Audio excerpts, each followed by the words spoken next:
Pro boxing fans, we are here in Manchester. It is fight week. Buatsi, Parke. With me, Sahni. Zev, how are you, mate? I'm good, mate. Good to see you. I feel like I don't see you much these days. I'm not been involved for the last couple of months for being a bit busy with other stuff. But we're here. We're here. First of all, talk to me. You sort of open up your own YouTube channel. Exciting times. So I feel like I just need to do it. I do stuff. I'm on everywhere else on social media, usually causing trouble here and there. But YouTube was like a blind spot of mine where I just thought, it's a bit of ag, isn't it, setting that up? But in my house, me and my wife swapped, like where we are in the house, both work from home from time to time. And I've got a nice little setup there. I thought, okay, let's get a mic, let's get a camera, and let's just see if people are interested. And so far, they're not. No, you've done all right so far, right? No, it's going all right. It's going all right. I realised that I'm the only person that hosted that press conference today, and that can happen for a number of pressers. So I'm the only one with that position of being able to say, oh, and then this guy looked at this guy like that, and it's kind of quite a unique position. So people may be interested to hear.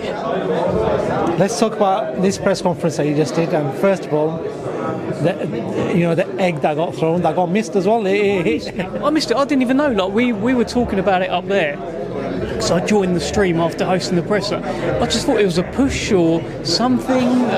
Completely missed it, and I've never seen that happen before in the sport. Never seen that before. So yeah, really, really unique little flashpoint there. But let's talk about the main event. Joshua Buatsi, we know he always comes down cool, calm and collected. But for him, obviously Zach Parke, a valid opponent. We know he's been in there with some great names. But in regards to this fight, how much does Joshua Buatsi need to put in a performance, first of all? And secondly, after this, there's some potential big fights, but how much does he need to make sure that he puts in that performance that we know Joshua Buatsi for? I think he does. But every time I speak to him, he's like, all that matters is the win. No, he doesn't like it. Say he doesn't like it, but he doesn't accept pressure from outside. He puts enough pressure on himself. I feel like he needs to make a bit of a statement here. I think he needs to remind the world who he is. There's 3 Bs at the top of the light heavyweight division right now: Bivol, Beterbiev, Benavidez, and in his mind there should be a 4th, right? It should be Buatsi, it should be him. But he's got Zach Parke, a very tough test in front of him.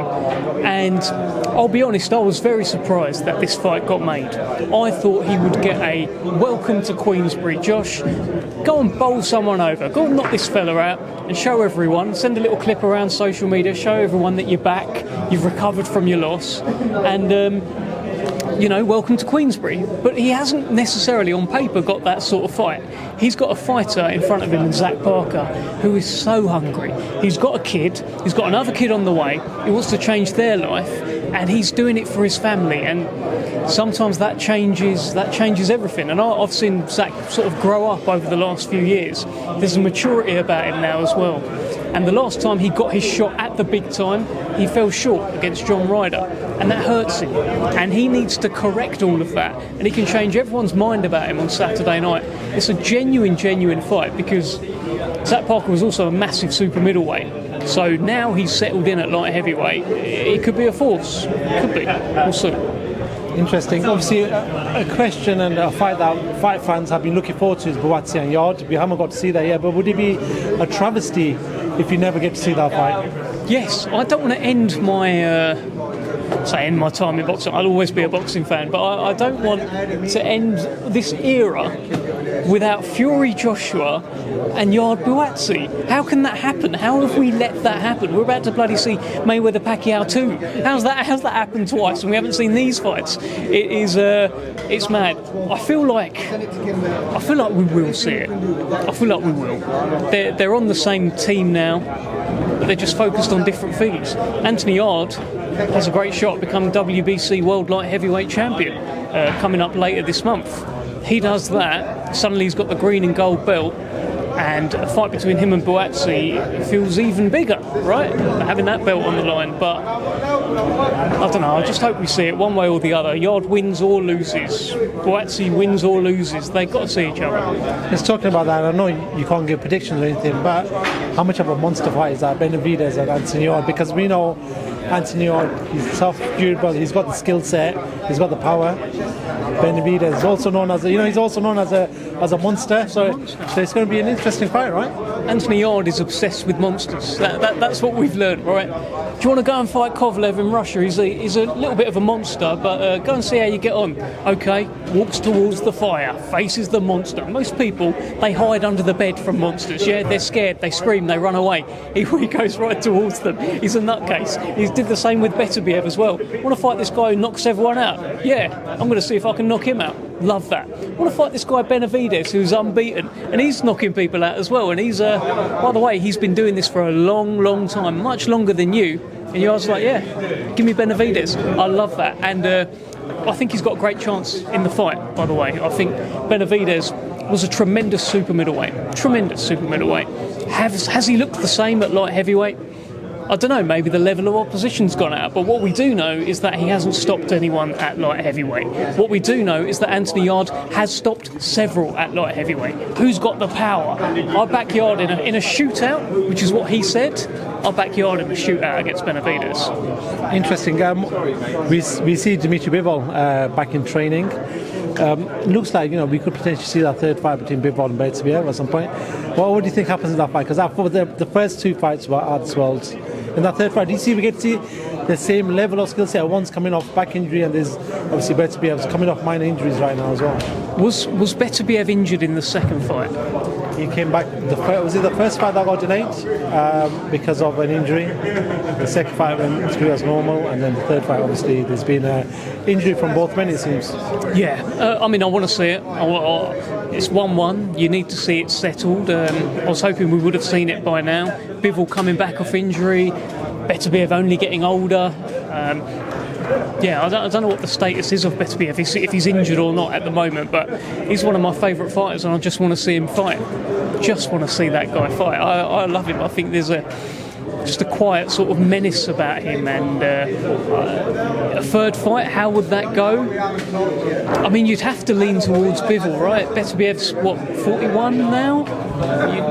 Bivol getting so much better between the first and the second fight, you'd imagine he's got more room to improve, so you'd have to lean towards him. But how can you rule out Artur Beterbiev? How can you rule out that monster? I'll tell you what, I ain't ruling him out.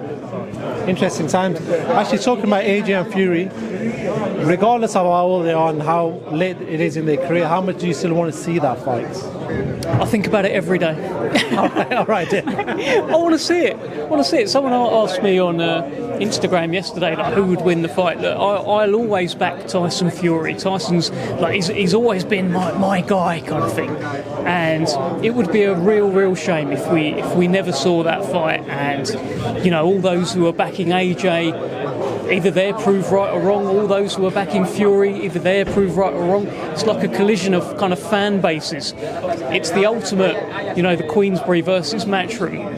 There's been so much over the years. That is the king versus the king on the chessboard, which we've never got to see. And I'd love to see it, but you just don't know. You don't know if Tyson's done or if Tyson's coming back. You don't know what AJ is going to do, but we'll see.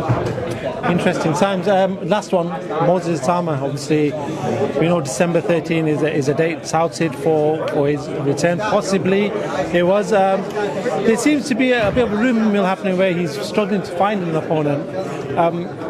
What do you make of Moses, man? Do you feel like, regardless of the rumour mill saying that he will struggle to find opponents because of his style?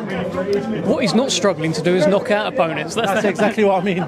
That's one thing I'll say. I don't know. I don't know what the status is on getting him a fight or anything like that. That's very much a Frank, Francis, all of those guys, and Lee Eaton as well. That's one for them. But what I can say is that he's the bollocks, and he's unbelievable, and I wouldn't want to fight him. So if people are avoiding him, you'd understand why. He's done everything right so far, and that win over Dillian White sent him to another level in terms of stratosphere. So you've got to remember he's only 20 years old as well. It's remarkable, and I think he should be given time to just develop. So I'm sure that's going to happen. Actually, final one last weekend, fantastic main event, Parke, Fabio Wardley, and we all know Fabio's journey and respect. Hats off to him. Everything else. I do want to ask you though, the stoppage. Froch just said, "Listen, maybe you should let it go a little bit." You know, everyone is calling it absurd. You know, it basically got a lot of attention. The stoppage itself. What did you make of it?